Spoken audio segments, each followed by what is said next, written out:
Grabe, tingnan niyo naman guys, kung hindi natatakot na baka makagat ang ahas. Parang laro lang sa kanila, hindi na sila tatakot na baka makagat tapos mamatay. Ayun, giniipit pa, yan o, yun o.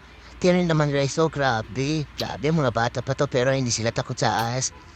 Ako lang din, sigurado takbotsyot ko. Kinakain nila siguro tong ahas na to. Grabe, ang daming sa palayan oh.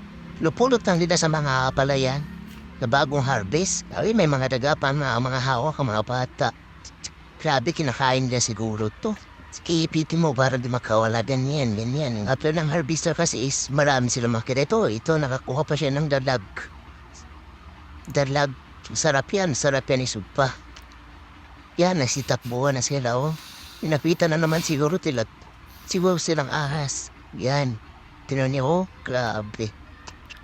Napakan oh. Makawala, sayang. Ay, dagka. Sabi ko, nakakuha dagang bukid. Ito, naghihintay siya na may makita na daga ba or ahas na tuatap ko. Yan na yun, nagagawa naman sila, oh. Kaya yan, daga ba yan or ahas? Grabe.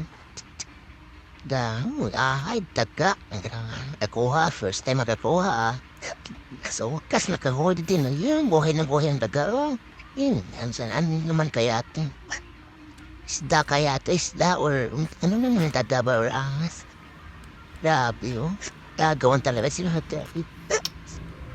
Grabe. Ano naman kaya ito? Hinahanap nila. Daga siguro to. Daga. Daga siguro. Yun oh, yun. Naabangan nila na baka may lumitaw na naman na ahas o daga. Hindi, grabe oh. Nakakuha sila ng ahas. Yun, may nahabo na naman sila yun. Naunahan sila ng aso. Nakasimpang amo ng aso. Yan. Hintayin nila baka makawala pa. Sugol na to.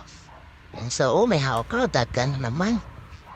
Yun, may nahabo na naman sila. May nakita na naman sila. Yan, ano naman kaya yan yun. Daga. Yan, kawala pa. Yan. Grabe ang mga bata dito. Hindi sila tapos sa ahas. Grabe as in, tinatakot sa ahas. Yun, nakakuha na naman ang daga, oh. Yung pinaikot-ikot na naman ang ahas. Yan. Para mahilo daw, para hindi na makakagat.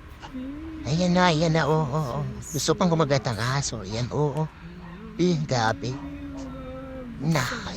Kapagkata siya sa kuwan sa damit ng bata, oh. Buti talaga tatakot yung bata, oh. Ayun, oh.